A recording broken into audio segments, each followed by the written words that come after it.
ವಿಶ್ವವಿಖ್ಯಾತ ಬಿದ್ರಿ ಕಲೆಗೆ ಈಗ ಅಂತಾರಾಷ್ಟ್ರೀಯ ಯುದ್ಧದ ಬಿಸಿ ತಟ್ಟಿದೆ. ದೇಶ ವಿದೇಶಗಳಲ್ಲಿ ಬೇಡಿಕೆ ಇದ್ದ ಬಿದ್ರಿ ಕಲಾಕೃತಿಗಳ ರಫ್ತು ಈಗ ಕುಸಿತ ಕಂಡಿದೆ. ಹೀಗೆ ಯುದ್ಧ ಮುಂದುವರೆದ್ರೆ ನೂರಾರು ಕುಟುಂಬಗಳು ಬೀದಿಗೆ ಬೀಳುವ ಭೀತಿಯಲ್ಲಿವೆ.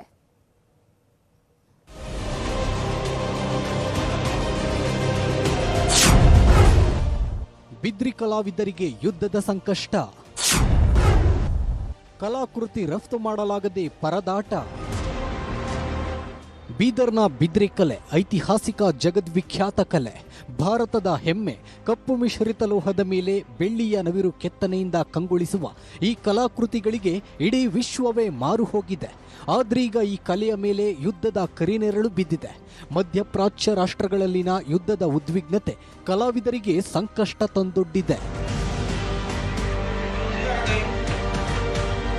America, Dubai, Saudi Arabia, France, Germany ಮತ್ತು ಕೆನಡಾದಂತಹ ಶ್ರೀಮಂತ ರಾಷ್ಟ್ರಗಳಿಗೆ ಅತಿ ಹೆಚ್ಚು ರಫ್ತಾಗುತ್ತಿದ್ದ ಬಿದ್ರಿ ವಸ್ತುಗಳು ಈಗ ಅಂಗಡಿಗಳಲ್ಲೇ ಉಳಿಯುವಂತಾಗಿದೆ. ಅಂತಾರಾಷ್ಟ್ರೀಯ ವಿಮಾನಯಾನ ಮತ್ತು ಹಡಗು ಸಂಚಾರದಲ್ಲಿ ಉಂಟಾಗಿರುವ ವ್ಯತ್ಯಯದಿಂದಾಗಿ ವಹಿವಾಟು ಸಂಪೂರ್ಣ ಹಳಿತಪ್ಪಿದೆ. ಕೇವಲ 5 ರಿಂದ 6 ದಿನಗಳಲ್ಲಿ ವಿದೇಶಿ ಗ್ರಾಹಕರ ಕೈ ಸೇರುತ್ತಿದ್ದ ಕಲಾಕೃತಿಗಳು ಈಗ 15 ದಿನ ಕಳೆದರೂ ತಲುಪ್ತಾ ಇಲ್ಲ. ಇದರಿಂದ ಅಂತಾರಾಷ್ಟ್ರೀಯ ಮಾರುಕಟ್ಟೆಯಲ್ಲಿ ವಿಶ್ವಾಸಾರ್ಹತೆ ಕುಗ್ಗುವ ಆತಂಕದಲ್ಲಿದ್ದಾರೆ ಬಿದ್ರಿ ಕಲಾಕೃತಿಗಳ ವ್ಯಾಪಾರಸ್ಥರು.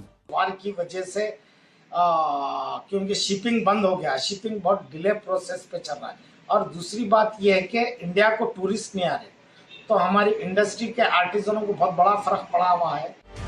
ಭಾರತೀಯರಿಗಿಂತ ವಿದೇಶಿ ಪ್ರಜೆಗಳೇ ಈ ದುಬಾರಿ ಬಿದ್ರಿ ಕಲಾಕೃತಿಗಳನ್ನು ಹೆಚ್ಚಾಗಿ ಖರೀದಿಸುತ್ತಿದ್ರು. ಆನ್ಲೈನ್ನಲ್ಲಿ ಬುಕ್ ಮಾಡಿ ತರಿಸಿಕೊಳ್ಳುತ್ತಿದ್ರು. ಇದೀಗ ಆನ್ಲೈನ್ನಲ್ಲಿ ಬುಕ್ಕಿಂಗ್ ಮಾಡಿದ್ರೂ ಸಮಯಕ್ಕೆ ಸರಿಯಾಗಿ ತಲುಪಿಸಲು ಆಗ್ತಿಲ್ಲ. ಹೀಗಾಗಿ ರಫ್ತು ಪ್ರಮಾಣ ಅರ್ಧಕ್ಕರ್ಧ ಕುಸಿದು ಹೋಗಿದೆ. ಅಲ್ಲದೆ ಬೆಳ್ಳಿ ಮತ್ತು ಕಚ್ಚಾ ವಸ್ತುಗಳ ಬೆಲೆಯಲ್ಲಿನ ವಿಪರೀತ ಏರಿಕೆಯು ಕಲಾವಿದರನ್ನ ಸಂಕಷ್ಟಕ್ಕೆ ದೂಡಿದೆ. ಹೀಗೆ ಯುದ್ಧ ಮುಂದುವರೆದ್ರೆ ನೂರಾರು ಕುಟುಂಬಗಳು ಬೀದಿಗೆ ಬೀಳುವ ಭೀತಿಯಲ್ಲಿವೆ. आर्ट और क्राफ्ट को बहुत ज्यादा अफेक्ट हुआ है. हुकूमत से भी मैं ये कोशिश करता हूँ कि ये क्राफ्ट को सेव करने के लिए आप भी कुछ कीजिए, और जो इंडियन पीपल से भी मेरी ये कोशिश है कि आप इस आर्ट और क्राफ्ट को परचेस करके एक आर्टिजनों के काम की हौसला अफजाई करिए.